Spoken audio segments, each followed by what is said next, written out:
Hi, I'm Monica. And I'm Mads. Welcome to Bras Off, Walls Down, a space where women share their real, raw, and unfiltered stories. No topics off limits. No story too big or too small. Let's get into it.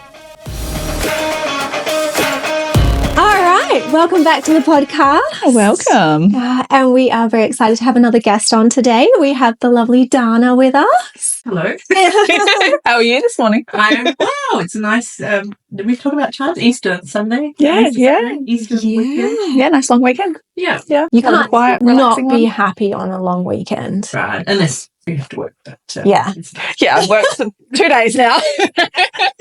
No, it's nice. It feels like the pressure comes off Yeah. for a long weekend. Because I feel like with a normal weekend, Saturday you're usually generally doing like life admin. Mm-hmm. And then you finally get to relax on Sunday and then all of a sudden you're like, oh, Yeah. Yeah. Sunday scaries happen. You've got to start thinking about that. So, Yeah. 4 days of not having to, until think about to Monday night. Yeah. It'll be nice, yeah. have you got big family plans over the Easter weekend? No, thank goodness. So, yeah, I've got older teenage boys, so they just kick themselves and they won't be up for the Easter bunny at all tomorrow. You don't have to hide the eggs anymore. So it's good. It's just me time. Oh, That'll be nice. How about you, Mon? No, relaxing. Relaxing? Yeah, my mother's forcing me into doing an Easter hunt for my daughter because I don't do Easter because I hate chocolate. So Okay, you don't like Christmas. You said you've already outrightly admitted you're a Grinch, and now you don't like Easter. I don't know. It's magic. It's not that I don't like it. I just don't. I don't know. Oh, next Easter, if I'm not going to be away, Yeah. I'm going to like come and Easterize your house. Oh, And Christmas. It's the best holiday because it doesn't have so many family expectations. yeah, true. I suppose. Yeah, yeah. Work. You just got to eat chocolate if you don't, or Yeah. cross buns and all that. Oh yeah, That's my cross buns are favourite good. Yeah, yeah. Well, I'll take Hazley tomorrow's mum's. I get free food. I get lunch from it, so I'm okay. Free food's better. Yeah. Well, she said she got her the little ears and a little basket, and she's hid some eggs around the backyard. So I was like, she'll love that. Yeah, I'll Because take that from her. probably wasn't old enough last year No, to she do wasn't. this stuff. So this will be the first year. Yeah. Is your mum Nana or grandma? Mama. Mama. That's just what Hazley came out with. So Cute. Mama, Cute. Mama, and Grumps. Grumps. Not anything to do with being grumpy, just Probably. oh, but yeah. I don't know. Just seemed fitting. Grumps. And she just Mama Grumps. Oh, so cute. And she has the cutest little accent. I swear she's part English. Yeah, I think my child thinks she's British. Oh, really? She's not. If anything, she's half Scottish, Oh, wow. but there's no accents. Ah, But she okay. speaks like, if she says like muffin, she'll go muffin. Oh, And wow. pop it, the way she says pop Pop it. I think it's a second, another life thing. Yeah, I think She's it been here must be. before. Yeah, she's definitely been here before. Oh, amazing. Well, we've got Dana on today because, Dana, you have a really interesting job. And I must admit, when I lived in Kalamunda, there, and I won't dive into it now, I'll let you introduce yourself first, but there was a woman's home there. And I was always so intrigued. So it's a conversation I'm really excited to have. But tell us a little bit about you first. So I'm Dana. I'm 51 this year. And I have been a youth worker in the youth work industry for over 30 years now, I think. So, yeah, so I've had a really long and amazing career helping young people or teaching people about how to help young people who are usually young people who are disadvantaged or marginalised. And right now I work in homelessness. So I manage a number of houses in Western Australia that provide accommodation and support services to young people who are homeless or at risk of homeless. It's amazing. And 30 years, I haven't been in one career more than 6 months. So They must be passionate behind it. Yeah, I'm one of those weird people that kind of knew what they were going to do when I was in year 5 or however old. Wow. So, Wow. I always knew that I'd be in the helping field. Back in year 5, though, I thought that I wanted to be a psychologist, and that meant doing like, the Dear Abby and the column. Yes, That's what I thought that was going to be. But no, it's I've always known that I wanted to be in the helping profession, and I've had a pretty straight trajectory into that, and have had a really great career. I've travelled with it, and just really enjoyed over 30 years. Yeah, that's amazing because you don't hear that longevity from anyone our age, No. really. No. Yeah, I know that's still, there's a big age gap between us, but, and I know we're still young, like, But these days we're a lot more, I don't know if flippant is the right Yeah, word, but we people know there's chop lots and of work change out things. there. Yeah. Was there anything that like, because you knew from a young age? Was there anything that you felt like sparked that, like I wanting just to help think people? I'm not sure. I was people pleaser as well, so that's a little bit of a trauma response. Yeah. Managing everyone else's emotions around me, but no, I just I don't even think at year 5 I would have been particularly good at helping people. Yeah. I guess it's just I'm one of those people that just knew what I wanted and followed that course sort of thing. So yeah, but I think it's better nowadays for younger people because they do get told you can do anything and you could try everything and there's no rush and you don't have to kind of stick to the same job, and I think that's better. I mean, not that I'm complaining because I've been very, very lucky. Yeah, you obviously love it to some degree. If you've been doing it for so long, But there's no pressure now to stay in a job or career. That you can have many. Yeah, all of them. What was your first role in the industry? So I went from high school into uni and studied Bachelor of Youth Work, and then after that kind of just picked up casual jobs, if I remember rightly, doing a drop-in centre all the way up in Yanship, and some holiday programs for young people in just in all the northern suburbs. I think my first full-time job was again in homelessness in an accommodation place in Wembley, transitional accommodation for young people. Did you, when you first started, I guess you had that passion and that interest beforehand, but when you first started and you went in some of your first roles where you're dealing and experiencing and seeing homelessness and the sort of emotions and everything that comes along that, was that ever difficult for you? Did you find that hard at first before you sort of became used to it? Was there anything that sort of shocked you about it when you first started?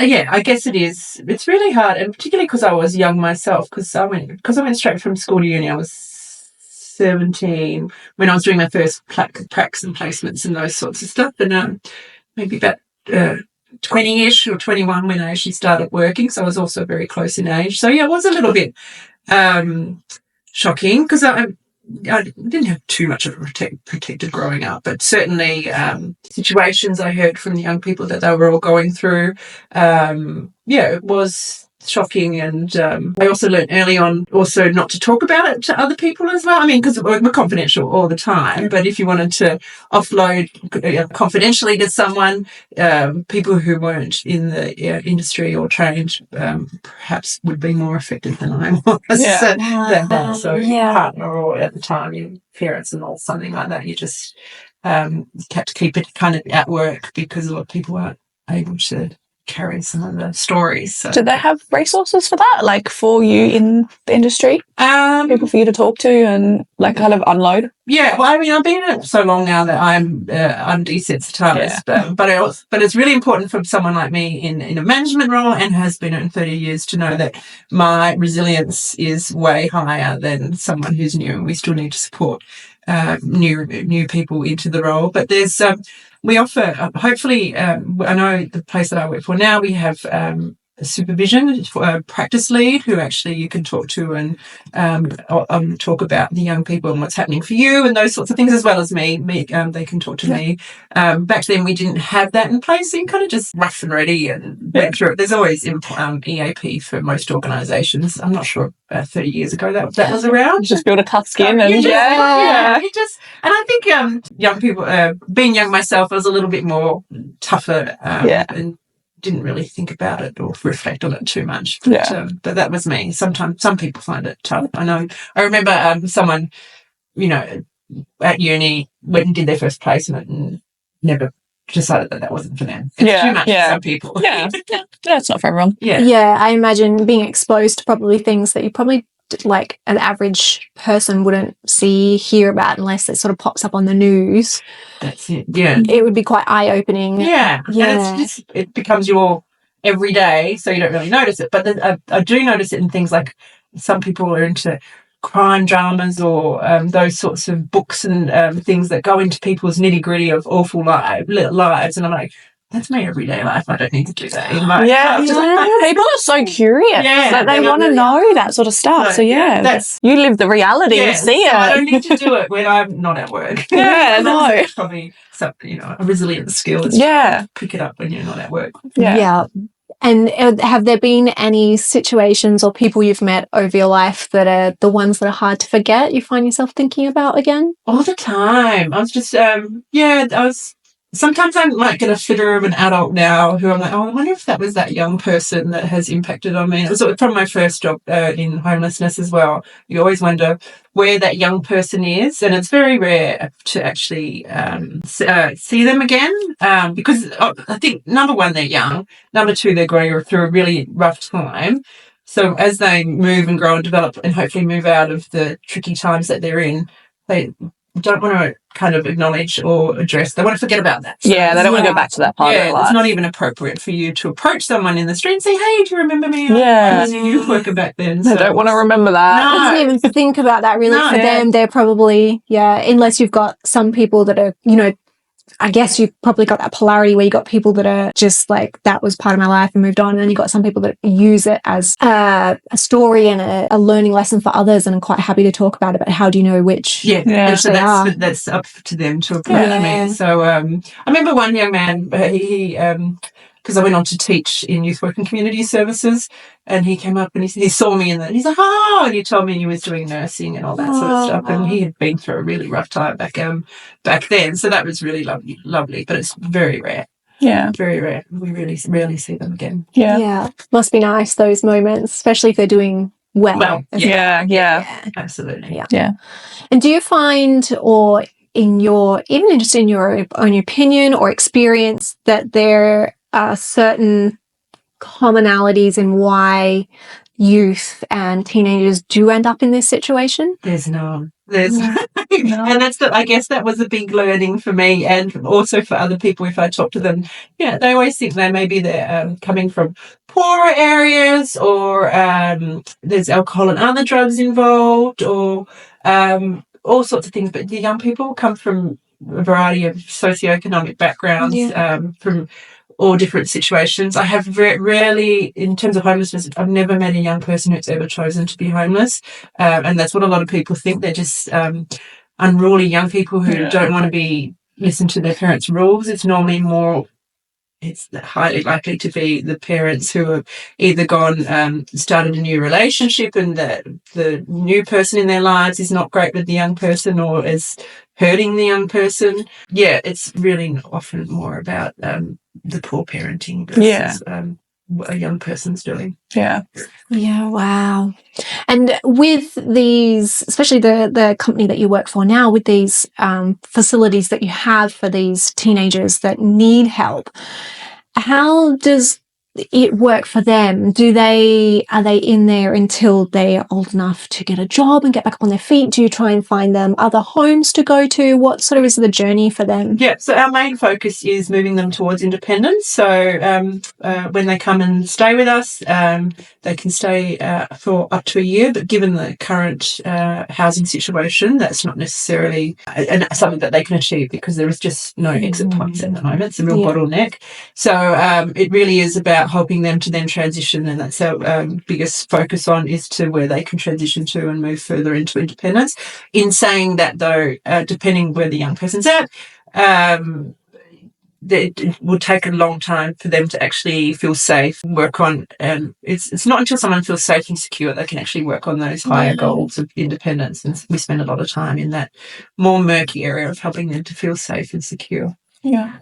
And what do you do if, because obviously, the housing crisis at the moment, do they just stay with you as long as possible? Yes, depending on the young person. Sometimes if they stay too long with us, because we're quite intensive support, so we have youth workers that are there mostly 24/7, and our age group is 16 to 22. So a 22-year-old who's kind of ready to move out can get really frustrated with having to live in a shared situation with having youth workers there and all that sort of stuff. So there's that, and then that frustration can lead to them not wanting to meet our expectations, all those sorts of things. So we've got there's that dynamic to manage. So, but we do try our best to support them to move into the next step. So there's other accommodation services or independent. It's so hard to get, though, to live, to have a house on their own. Or Department of Housing is ideal, but that wait list just It's very long. It is. I Yeah. think they're up to 2021 or something when you're in the sort of thing. Wow. And that's the priority housing. So that's if you're on the priority list, which is some of our young parents. So, yeah, there's a few more independent places in the city that they move out into, or some community housing as well is ideal, which is another supported housing, but more independent. Yeah. It's amazing. And something, as I said earlier, not that I don't think about a lot. I guess if you don't know anyone in that situation, it's not something that's on your mind, and you don't hear about it on the news and everything like that. Yeah, people don't. They don't want to talk about it. It's a very just... No. Let's not address it, but it needs to be. No, well, the government mostly ignores young people and youth homelessness. There's a lot of advocacy. I think last week we had a youth homelessness day about actually allocating, when they are talking about public housing and that, allocating that to young people, but they often just don't think of it. But you've got to think, if your friends are struggling in the rental market and they've got jobs and families and they can't get rentals, young people are not even going to get a look. How are they, especially with what they're going to be earning and everything like that? Like the rental price these days are huge, even if you can get into one. And they just can't afford it. So it's a massive problem. And certainly, as I said, I was in homelessness 30 years ago to now, 26 years ago to now.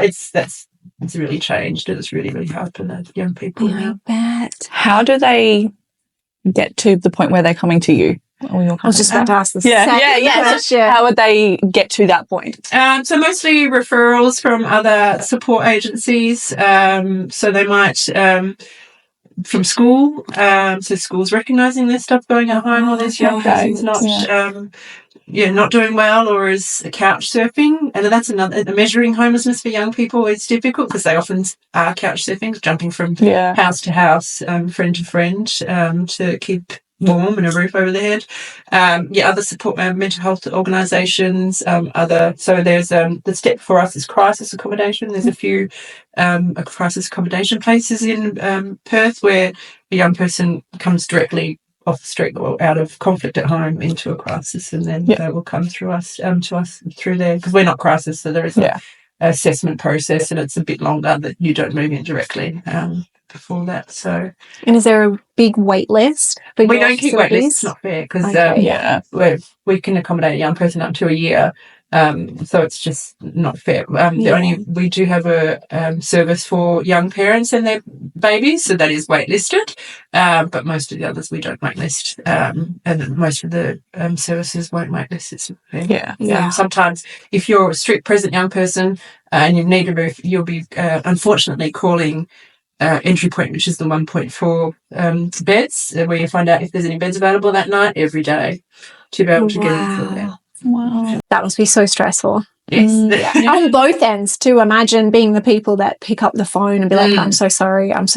Like, that'd be a hard job. And there is very few beds available. And then also the other thing is, if you're homeless, you've got to take a bed. If you're up this way, you've got to take a bed all the way and down wherever it is. So it might be Nolt, it might be Mandurah. It really depends if you really need a place to sleep that night. Yeah. Wow. This could be quite a big question, but what do you feel like, because you've been in it for so long and you've seen it for so long, what do you feel like needs to change? Like, obviously there's a lot of layers to it, but I like hearing, other people's point of views. What needs to change? I think that there needs to be a lot of support, more support in for parents, and also starting at the very, very earliness, more education in schools about trauma and regulation and how it impacts on us, and what that looks like. And just trying to break that cycle of conflict and escalation, and from the very beginning. And I mean, even you go in schools and we've got teachers who are sort of not regulated, and just that's my passion in particular and where I've moved to in my role in youth work and what I talk. It's just really teaching people about the impact of trauma, the nervous system, and regulation. Because you walk out and there's people arguing at the bottle shop and have road rage and all that, and you're like, there's so many people walking around and it's ready to pop. This is something I'm very passionate about also, because because it's so much deeper and people just don't. No. They just don't know. They're not aware. They don't have the skills, and it is a skill. Yeah.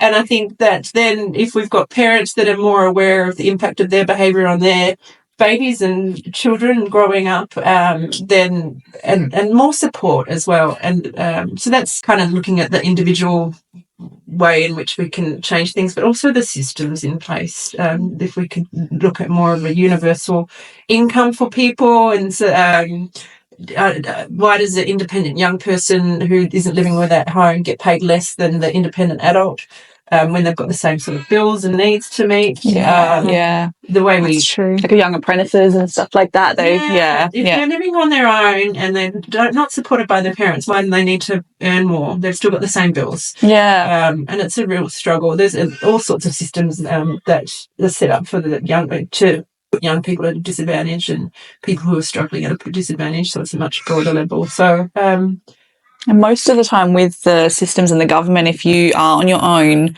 but you have parents, the government will say, well, you have parents. Yes.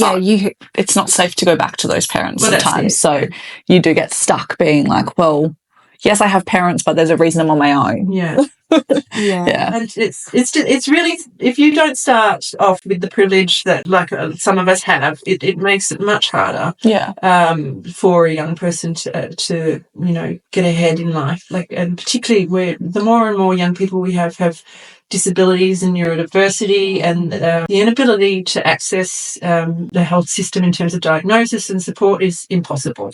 And they can be really, really vulnerable.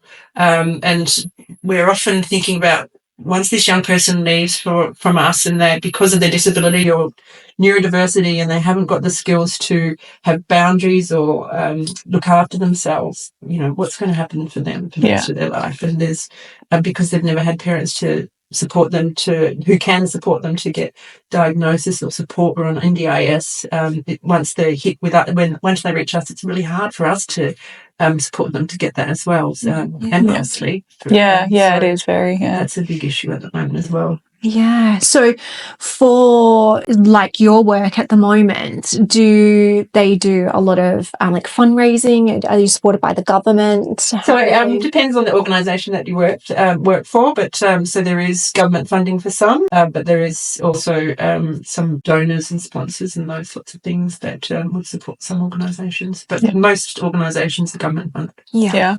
And if there was anyone that's listening to this and, feeling quite grateful for what they have, the family that they have, and be like, how can I help? What would your first piece of advice be to them? That's a good question. So it's such a huge problem, even like donating small amounts is just a touch of the side. So I guess just educating yourself and being aware of and thinking about what's happening for a lot of young people who are marginalised. And then also, if you've got educating your children about what that might mean, and not judging people who are on the street or begging for money, or even how people are talking about the youth crime at the moment. And really, start questioning why that's happening. Some empathy for it. If we're struggling with the cost of living and we've got jobs and things, what does that look like for people that don't have jobs, don't have skills, don't have parents that are supportive, can't live at home because it's not safe. I guess that's just about find that empathy and be a bit more curious about situations instead of judging and going straight down. They need consequences or punishment. That just doesn't work. No, it doesn't. It just makes it worse. It makes it worse. Yeah. And for anyone that's listening and be like, especially the younger people that are like, I want to work in this industry. I love the sound of this work. What advice would you give to them? Yeah, there's lots of courses. So as I said, I went straight to uni. So there's a Bachelor of Youth Work at ECU. But there's also TAFE courses. There's a certificate for in youth work, and then onto the diploma. Really good place to start. And it's really important. And I guess that's, you previously asked me, how do you protect yourself from, all the hearing awful stories and all, having a qualification and understanding that, how to manage that, and that critical thinking, and the reason why young people are disadvantaged and marginalised kind of helps with that, because then you can put on your more thinking hat versus your emotional Yeah. hat. So having a qualification can really help with that. So Can help with that separation. Yeah, because you would learn that throughout the course, I suppose. Yeah. And so I definitely get a qualification, and then all of those quals you have to do work experience or a placement to find out where you would fit. If you're a bit young, if you're a young person and listening and you're not quite 18 yet, start with community services and work your way up to that just to get a little bit more life experience. But yeah. And for yourself, what do you do for you? What do you do for your mental health and outside of work? You know, when work is a little bit heavier, do you have other things that you do outside to just sort of bring some balance? And you said you're not into the true crime dramas. No, after listening, I'm like, I totally get that. Don't spend my weekends reading awful books about things that young people, true crime and all that sort of stuff. So I have a beautiful other life where I wear glitter and sequins and with dancing and love that. Lots of fun. So and it's really helped. So because I do burlesque as a student, and there was one day in my other job where something terrible, like newsworthy, happened, and people got hurt. And I, even though I didn't feel like it, forced myself to go to dance class that night. And when you're dancing and your body's moving and you're trying to remember choreo, you forget about all that. It makes a difference. Yeah, that's nice that you get to express yourself. Yeah, let it out in your own way. Yeah. And dance is meant to be amazing. I was reading an article about it and I went down a rabbit hole. I was meant to be doing something else and I went down the rabbit hole. And they were saying about dance was this form of like expression and letting emotions move out of the body and everything like that. So I imagine it would help. It was funny that you said that. I've entered a dance competition recently and I was really nervous and I had performed the week before and I was really shaky on stage. So I was like, what do? I don't want to do that. So I was doing all breath work and all stuff behind stage. It wasn't working. My heart was still going to jump out my throat.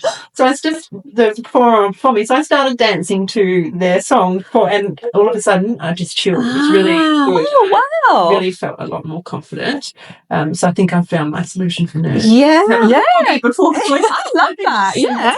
I've never heard that. That's really good. I just was like the other night, and all of a sudden the heart slowed down. Because that's what makes you feel good. So if you're nervous, do it. It makes you feel good and you can keep going. Yeah, it's a great distraction. Question that we totally forgot at the beginning. Oh, We'd like to make sure we ask everyone, and might be a nice way to end this on, is what is your most recent, you're just trying to survive life moment? Then I'm glad we moved on to talking about dancing because otherwise, and you waited to the end, it wouldn't have been good in context. It worked well. The other night when I had just finished my performance at this competition and I'm fully, glammed up, dressed up, et cetera, and I've started to get messages from my boys. And they've left their pizza out. I had pizza delivered. And they left their pizza out, and the ants had got to them. So teenage boys. So it was just the the contrast between being all glammed up, just performing, having the best night of my life, and trying to manage these boys who were having a massive meltdown because they were hungry. And ants have got to the pizza. Just like that, snap back into reality. Yeah. So I'm like, just wait, I'm busy. No, we're hungry now. Like, no, I'm busy. And I'm like, persistent because boys and hunger. Oh, yeah. And I'm like, no, and it just couldn't wait. And then someone else made a comment about, and it was not watching another performer wasn't watching the performances. And I'm like, I hope that wasn't me because I'm dealing with a teenage crisis here. You don't understand boys' tummies. Oh, yeah. Bottomless pit. So, that was like a crash down. Yeah. From my glitter moment. Especially as being a mom, and when you're out there, you're doing something of your own. They have a way of humbling you. And then back to mum life. Yeah. Ants got the pizza and still hungry. Oh, God, there are some serious things happening in this world. Ants have eaten your pizza. Yes. I must admit, I have learnt a lot, and I actually do want to go and look more into it. Like, I love reading up on things. Yeah. But maybe we can leave some links in our show notes for anyone. We might, if they need help within their family or someone that they And the know. crisis Yeah. as well. Yeah. And then people that maybe like ourselves who are like, okay, how can I help in this? Yeah. You know, where can I look to either learn more so I can help with empathy, share with my children, things like that. So we might leave some links in the show notes for anyone that wants to dig a little bit further as well. Yeah, perfect. Yeah. Yeah, Thank you so much for sharing. Thank you. Yeah, it's been so amazing having you on and opening our eyes to probably something that we're not seeing every day. Yeah, definitely. Yeah. Amazing. Thank you. And we will see you all on the next episode. See you next time. Bye. If you loved this episode, don't forget to hit follow or subscribe so you never miss a chat. And we love seeing where you're listening. Tag us in your stories at Bras Off Walls Down and let us know your favourite takeaway. Got a question or a topic you want us to cover? Slide into our DMs. We love hearing from you. See you next time.